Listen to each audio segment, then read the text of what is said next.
안녕하세요. 로지랑입니다. 자, 오늘부터는 까유 에피소드 6, 까유 learns to drive. 예, 이 부분 다뤄보도록 하겠습니다. 늘 말씀드리지만 가장 효과적으로 우리 같이 익힐 수 있는 방법은 미리 에피소드를 보고 오시는 겁니다. 그리고 앞서서 예전에 초반에 말씀드렸지만 구글이라든지 유튜브에 가시면 이 모든 에피소드 시즌 1, 2, 3, 4, 5 다 공개가 되어 있거든요. 그래서 다 볼 수 있으니까요. 찾아서 보고 오시면 좋겠습니다. 파타치고. 자, 그러면 지금부터 유용한 표현이 뭐가 있나 같이 한번 살펴보도록 할게요. 까유를 어디선가 본 적 있어? 큰일 났네. 애가 안 보여. 네, 그런 내용입니다.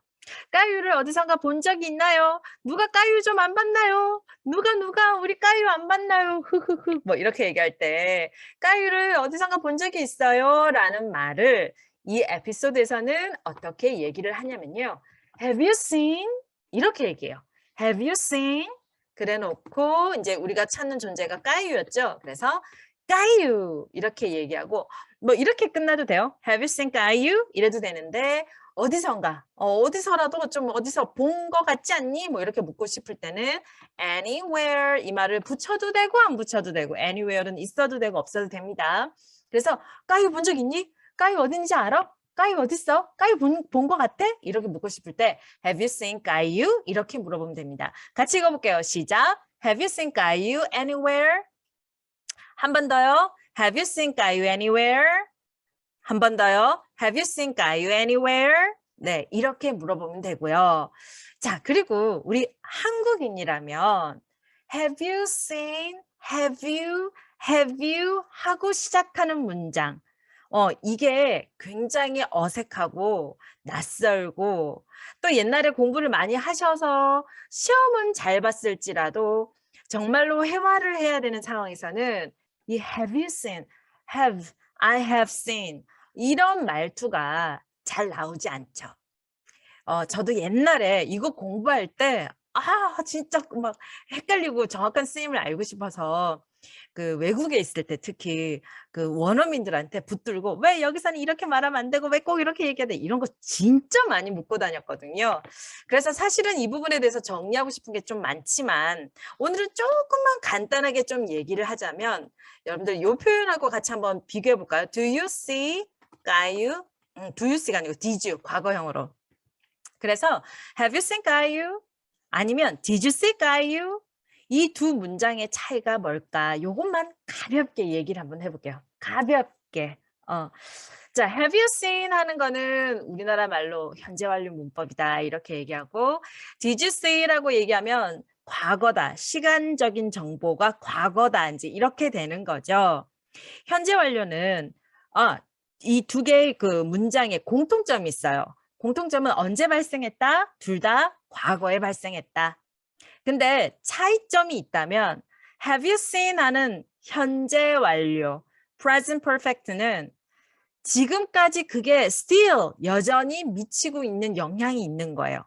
그래서 내가 지금 과거에 찾고 다녔어. 너 과거에 봤어? 지금까지? 그러니까 지금까지 못 찾았다는 얘기가 될 수도 있겠죠. 그렇게 이해해도 되고요.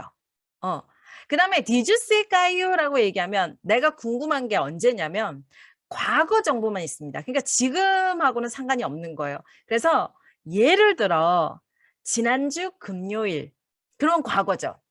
그래서 지난주 금요일 까유 봤니 혹시? 이런 느낌으로 얘기하고 싶으면 그때는 이 두 번째 문장 Did you see 까유 last Friday? 이렇게 물어보셔야 합니다. 자, 너무 복잡하고 헷갈릴 수 있으니까요. 결론적으로 어떤 과거에 일어나서 과거 정보가 궁금하긴 한데 정확한 어떤 시간, 시점 됐고 그래서 지금까지 나는 지금 궁금해. 지금까지. 그러면 have you seen 까유? 이렇게 물어보시면 돼요. 이것도 좀 헷갈리고 어렵나요? 그럼 이렇게 얘기해 볼까요? 우리 앞으로 누구 찾아 헤매. 물건도 찾아 헤맬 수 있고 그럴 때는 어떻게 물어본다? Have you seen something? 이러면 돼요. 예를 들어서 까유를 최근에 본 적 있니? 나는 까유하고 가족은 아닌데 이웃이야, 이웃. 근데 이사 갔나? 왜 요즘 좀 안 보이지? 까유 최근에 본 적 있어? 그럴 때 어떻게 물어보면 되냐면요. Have you seen 까유 최근에 lately 이렇게 물어보면 돼요. 같이 문장 읽어볼까요? 시작. Have you seen 까유 lately? 한 번 더. Have you seen 까유 lately? 한 번 더. Have you seen 까유 lately? 이렇게 물어보시면 되겠습니다. 그래서 찾아 헤맬 때 어떻게 묻자고요? Have you seen? 이렇게 물어보시면 돼요. 한 번 더. Have you seen? 네, 이렇게 물어보시면 되겠습니다. 찾아 헤맬 때 우리는 Have you seen으로 가자. 이렇게 하시면 되겠습니다. 예를 들어서요. 아이한테 엄마 책 너 못 봤니? 이렇게 묻고 싶으면 어떻게 하면 될까요? Have you seen my book? Have you seen my book? 뭐라고요? Have you seen my book? 예, 그렇죠. 그래서 뭔가를 찾을 때는 Have you seen으로 가자. 이렇게 기억하셔도 너무 좋습니다. 자, 그 다음 두 번째 타겟 센텐스는요. 제가 이거 욕심을 좀 내봤어요. 그는 정원에서 차를 운전하고 있어요. 자동차 부릉부릉. 아니 세상에 얼마나 큰 정원이 있길래 정원 안에서 차를 운전할 수 있죠? 예, 이거는 까유 그 만화 스토리 안에서만 가능한 얘기입니다.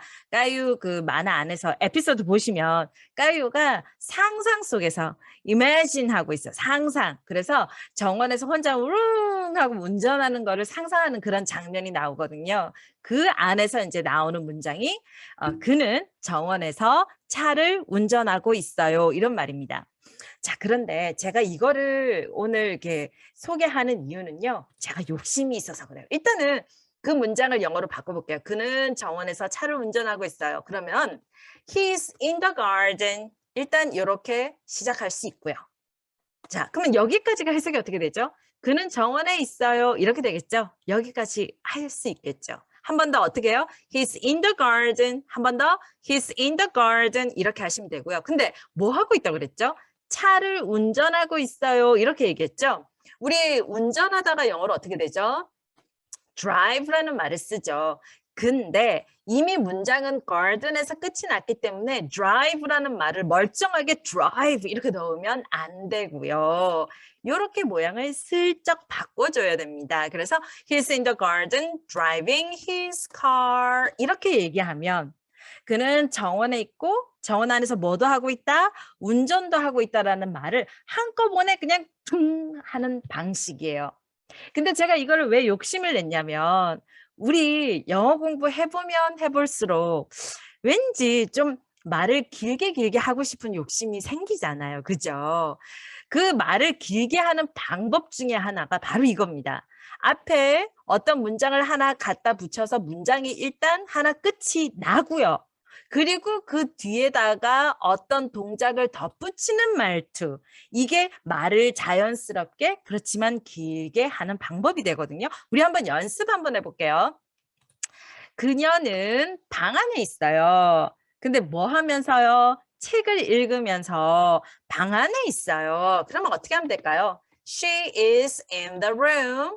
뭐 하려고? in the 하지 말고 그녀의 방이라고 해볼까? in a room. 근데 in the room 해도 됩니다. 그래서 in a room 어떻게? reading a book.